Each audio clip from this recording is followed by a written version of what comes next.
श्रीमान वेंकटनाथार्य कवितार्किक केसरी वेदांत आचार्य वर्यो में सन्निधत्तां सदा हृदय रामानुज दयापात्रं ज्ञान वैराग्यभूषणं श्रीमद्वेंकटनाथार्यं वन्दे वेदान्तदेशिकं लक्ष्मीनाथ समारंभां नाथयामुन मध्यमाम् अस्मदाचार्यपर्यन्तां वन्दे गुरुपरम्परां यो नित्यमच्युतपदाम्बुजयुग्मरुक्मव्यामोगतस्ततितराणतृणाय मेने अस्मद्गुरोर्भगवतोस्य दयैकसिन्धोः रामानुजस्य शरणौ शरणं प्रपद्ये श्रीवत्सचिन्नमिश्रेभ्यो नमभुक्तिमधीमहे यदुक्तयस्त्रयीकण्ठे यान्ति मङ्गलसूत्रतां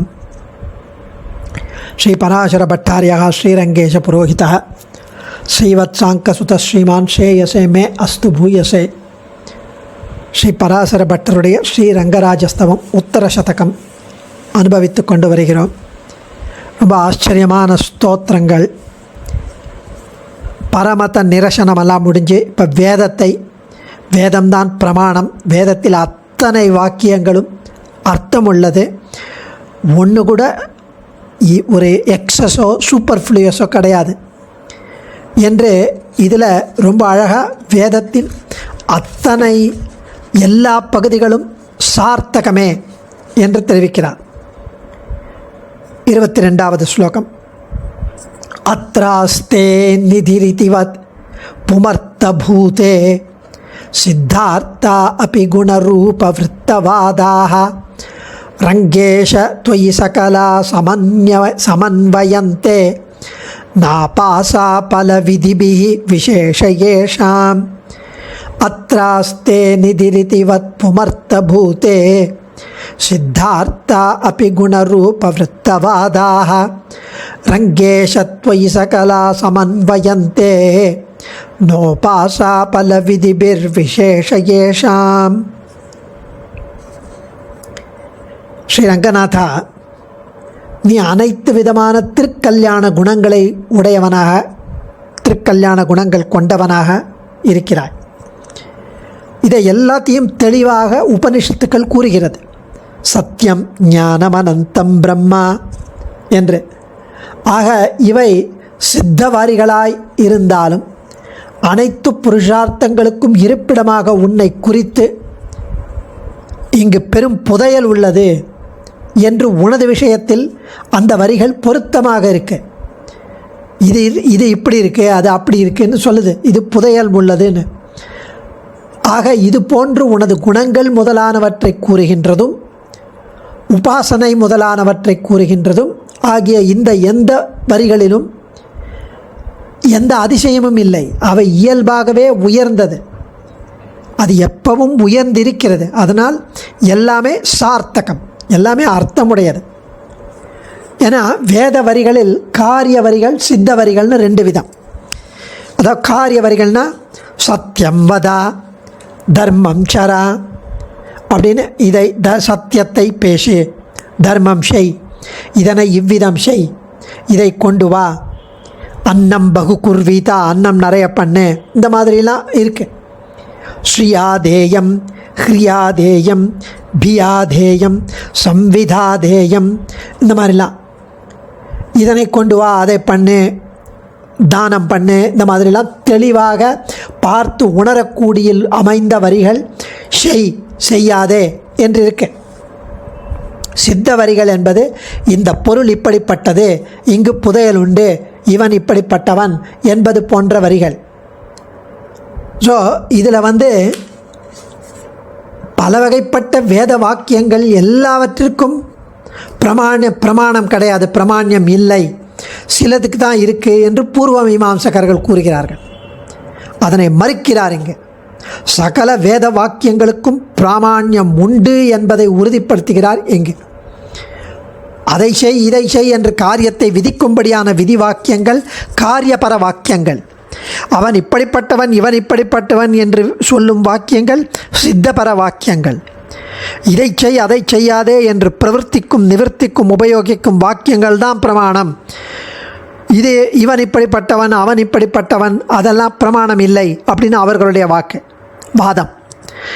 எம்பெருமானுடைய சொரூப ரூப குண விபூதி செல்வம் சரித்திரம் முதலியவற்றை சொல்லும் வேத வாக்கியங்கள் காரிய பரங்களாக சித்த பரங்களாக காரியபரங்களாக இல்லை, சித்த பரங்களாக இருக்கிறது, அவை பிரமாணமாக மாட்டாது என்று அவன் சொல்கிறான். புறச்சமயி சொல்லுகிறான். வேதத்தை தப்பாக புரிந்து கொண்டு ஒரு குறையும் இல்லாமல் அவையும் பிரமாணமாகும் என்கிறார் பட்டர். இதில் அதுதான் நம் சம்பிரதாயம், சனாதன தர்மம். வேத வைதீக மதமான ஸ்ரீ வைஷ்ணவ மதம் பகவானது ஞானம், ஆனந்தம் முதலிய கல்யாண குணங்களையும், அழகிய திவ்யமங்கள விக்கிரகத்தையும், திருமேனியையும், படைத்தல் காத்தல் முதலிய செயல்களையும் பற்றி பேசுகின்ற வாக்கியங்கள் சாத்திய பரங்களன்றிக்கே சித்த பரங்களாய் இருந்த போதிலும் இவ்விடத்தில் நிதியுண்டு, உனக்கு பிள்ளை பிறந்திருக்கிறான், இதுவும் வாக்கியங்கள். புருஷார்த்தத்தை உணர்த்துவதாக கொண்டு காரியபர வாக்கியங்கள் பிரமாணமாகிறா போல. அஜாயமானோ பகுதா விஜாயத்தே தஸ்ய யதா கப்பியாசம் புண்டரீகமேவ மக்ஷிணி முதலிய பல்லாயிரம் ஸ்வரூபபர வாக்கியங்களும், ஜோதிஷ்டோமேன ஸ்வர்க காமோ யஜேத முதலான காரியபர வாக்கியங்கள் போலே இதுவும் பிரமாணம்தான் என்கிறார் சுவாமி. ஸ்ரீமத் சங்காச்சாரியர் இன்னும் அழகாக அதை எக்ஸ்பிளைன் பண்ணுறார் ஸ்ரீரங்க வரிவஷ்யா என்னும் தமிழ் உரையில். அதை யதாசக்தி அனுபவிக்கலாம். அத்ராஸ்தே நிதிரிதிவத் நிதிஹி இதிவத் புமர்த்தபூதே சித்தார்த்தா அபி குணரூபவృత్తவாதாக ரங்கேஷத்வயி சகலா சமன்வயந்தே நோபாசா பல விதிபி விசேஷயேஷாம். ரங்கேஷா, அரங்கநகரப்பனே, சகலாக எல்லா வகையுமான குணரூபவృత్తவாதாக மங்களகரமான குணங்கள், திவ்யமான அப்ராகிருத திருமேனி, திவ்யமான நடவடிக்கைகள் இவைகளை கூறும் உபனிஷத் பாகங்கள் சித்த அர்த்தாக அபி எப்பொழுதும் உள்ள பொருள்களை பற்றி கூறுவனவாக இருந்தாலும், புமர்த்த பூதே பரமபுருஷார்த்தமாகிய நிலையில் இருக்கிற துவயி தேவரீரிடத்தில் அத்ர நிதி ஆஸ்தே இங்கு புதையல் இருக்கிறது இதிவத் என்ற சொல்லைப் போல சமன்வயந்தே நன்கு பொருந்தி இருக்கிறது. ஏஷாம் இந்த குணம், திருமேனி, அவதார காலத்து விற்த்தாந்தங்கள் என்ற வாதங்களுக்கு உபாசா பல விதிபிகி பகவானை உபாசிப்பதையும் அதனால் ஏற்படும் பலனையும் கூறும் விதி வாக்கியங்களால் ந விசேஷக அதிகப்படியான அம்சம் எதுவும் இல்லை. ஸோ வேதங்களில் இதை செய் அதை செய்யாதே என்றவாறு விதிப்பதாகவோ தேவையற்றதை செய்ய வேண்டாதபடி மறுப்பதாகவோ உள்ள விதி வாக்கியங்களுக்குத்தான் முக்கியத்துவம். அப்படி இல்லாமல் இவன் அப்படிப்பட்டவன், இவனுக்கு இந்த குணங்கள் உண்டு என்று விதி வாக்கியமாக இல்லாத வாக்கியங்களுக்கு, சித்தபர வாக்கியங்களுக்கு பிராதானியம் கிடையாது என்பது மீமாம்சகர்களின் கொள்கை, பூர்வ மீமாம்சகர்களின் கொள்கை. அதாவது விதி வாக்கிய ஒரு வேள்வியை புகழ்வதை பிரசம்சா என்போம். ஒரு இழிவான செயலை செய்தால் அவனை நிந்திப்பதும் உண்டு. முன்காலத்தில் இப்படியெல்லாம் நடந்து கொண்டார்கள் என்பதை புறாக்கல்பம் என்பர். இப்படி பல பிரிவுகள், இதெல்லாம் இவற்றுக்கெல்லாம் அர்த்தவாதம் என்று பெயர். ஸோ இந்த அர்த்தவாதத்தில் 49 உட்பிரிவுகளை குமாரில பட்டர் காமிச்சாராம். இதை எல்லாத்தையும் 4 பிரிவுகளில் அடக்கி விடலாம் என்பது நவீன மீமாம்சகர்களின் கொள்கை. ஸோ விதி வாக்கியங்கள் ஒரு விஷயத்தை விளக்கிறது, இதை செய் அதை செய்யாதே அப்படின்னு.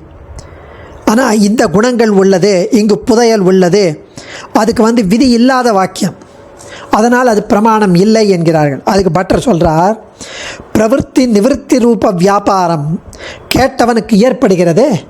இங்கே புதையல் இருக்குது அப்படின்னு சொன்னால் உடனே அவன் ஒரு செயலை செய்வான். என்ன செய்வான்? டேய் இங்கே புதையல் இருக்காண்டா, தேடி பார்க்கலாம், தோண்டி பார்க்கலாம் அப்படின்னு அவன் மகிழ்வான், மீதி பேருக்கு தெரிவிப்பான், சேர்ந்து அதில் ஒரு செயலில் ஈடுபடுவான். அதனால் பிரவருத்தி நிவர்த்தி ரூப வியாபாரம் வரும். உனக்கு பிள்ளை பிறந்துள்ளான், அது விதி வாக்கியமா? இல்லை. பிள்ளை பிறந்துள்ளான் இஸ் எ ஸ்டேட்மெண்ட் அப்படின்னு ஒருத்தன் சொன்னதும் இவனுக்கு முதல்ல முக மலர்ச்சி ஏற்படும், சந்தோஷம் ஏற்படும், எல்லாருக்கும் போய் ஸ்வீட் வாங்கி கொடுப்பான். இதெல்லாம் அதுவும் பிரவருத்தி நிவர்த்திகளுக்கு பரம்பரையாக காரணமாகிறது. அந்த வாக்கியத்தால் இந்த செயலில் அவனை ஈடுபடுத்த வைக்கிறது. ஆனபடியால் விதி நிஷேத வாக்கியங்களுக்குத்தான் பொருளை விளங்க வேண்டும் நிலை உண்டு என்பதில்லை. இதுக்கும் உண்டு. அவனுக்கு இந்த கல்யாண குணங்கள் இருக்குது அப்படின்னா பெருமாளுக்கு இருக்கிற அந்த கல்யாண குணங்களை ஸ்மரித்து அனுசந்தித்து அவன் மேல் மகா விஸ்வாசம் பிறந்து அவனிடம் சரணாகதி செய்வோம். இதெல்லாம் ஜிக்ஞாசாதிகரண ஸ்ரீபாஷ்யத்திலும் விரிவாக சமன்வயாதிகரண ஸ்ரீபாஷ்யத்திலும் இதன் விளக்கத்தை நாம் தெரிவித்திருக்கிறார்கள் ஆன்றோர்கள். பகவானை உபாசிக்க சில வாக்கியங்கள், உபாசித்தால் வரும் பலனை பற்றி சில வாக்கியங்கள், எல்லா வேதத்தில் எல்லா பகுதிகளும் சார்த்தகமே என்று அறுதியிட்டு சொல்கிறார் சுவாமி ஸ்ரீவத்சங்காச்சார். அடியேன் தன்யோஸ்மி. கவிதார்க்கிக சிம்ஹாய கல்யாண குணசாலினே ஸ்ரீமதே வெங்கடேசாய வேதாந்த குரவே நமः.